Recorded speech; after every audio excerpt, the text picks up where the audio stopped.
You feel like you have to color your hair to have blonde hair. That is a great sign to me that indicates you are not a natural blonde. And if you look at pictures of yourself around the age of 20 and felt like you needed to color your hair to have blonde hair at that time, that is also a great indication to me that you aren't naturally blonde. There's actually a reason why I request historical pictures over, and they're preferred over somebody just giving me text descriptions of what they remember their natural hair color to be over time. And that is because what somebody may call blonde may to me be something I call brown hair. Or if somebody says, for instance, my hair had red undertones to it, well, red undertones are actually the undertones of brown hair. So I like to visually see over time as opposed to having people describe it. I can't tell you how many times I've met with clients who tell me or say things like, oh, but my hair was blonde at the age of 18. And then I'll pull up a picture that they supplied and I say, would you call this naturally blonde hair?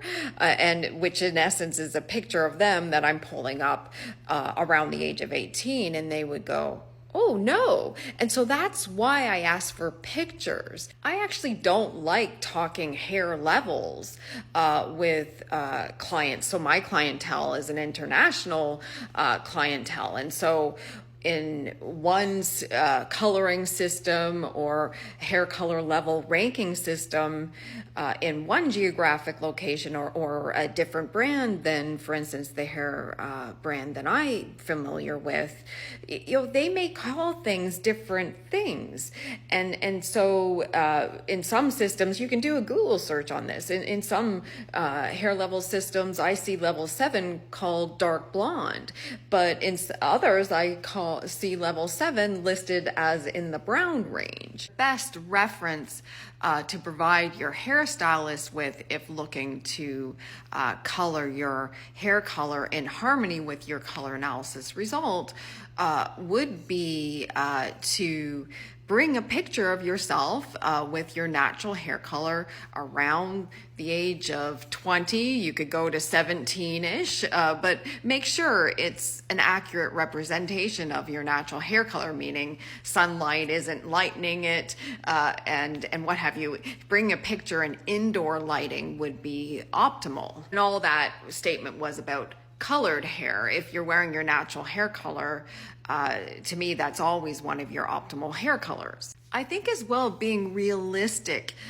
with yourself and really being honest is a key component to this too. I get, for instance, if you've been coloring your hair blonde for 20 plus years, to go back to brown may be a bit of a change and a mental and emotional change around that as well. But really be honest with yourself and looking at your pictures and ask yourself, would you call the roots of the hair color in the picture that you supplied, or even of your pictures over time, are they really what you would traditionally call blonde hair? Here's one example of this. So here is a root color, and then here is a colored portion of the hair. To me, over here, this person has been making it blonde, and here, this is brown. To me, this would be perhaps in my mind like a level 7, but this would be the blonde hair. And in some, again, systems, they would call this blonde, but to me, this is not blonde. This is not obvious blonde to me. Here's another view of this. Here's the roots. Here's the colored hair. To me, this is a level 6 brown. This is an obvious brown. To me, this is not blonde. I've always said too, natural hair colors are very different than hair salon hair color. So here is me coloring my hair. This is a level 6 hair salon hair color. And here's me with my level 6 natural hair color some years ago. Here's me right now, natural 6 level, I would say, in this lighting.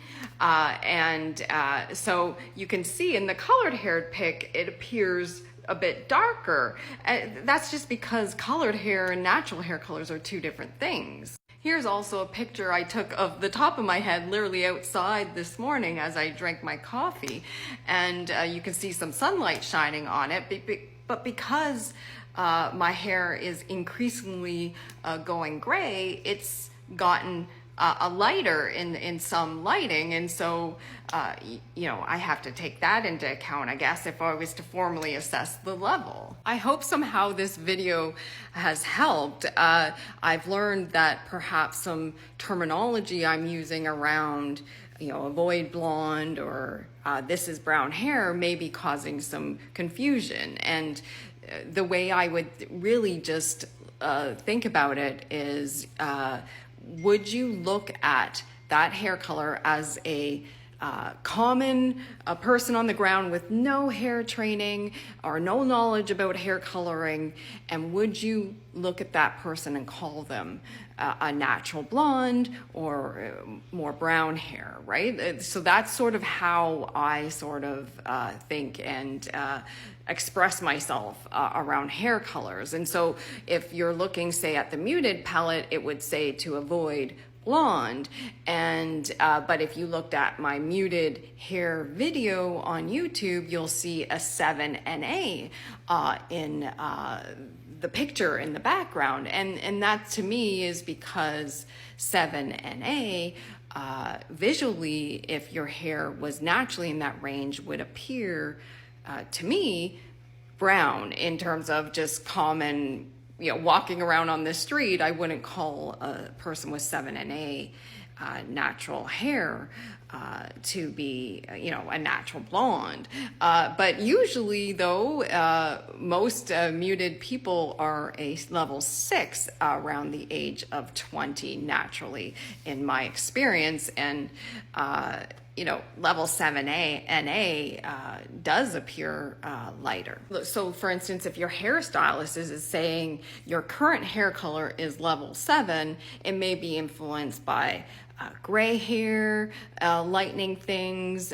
It could be influenced by environment and what have you. Really go back to your pictures around the age of 20 and really reflect on those, and would be my advice.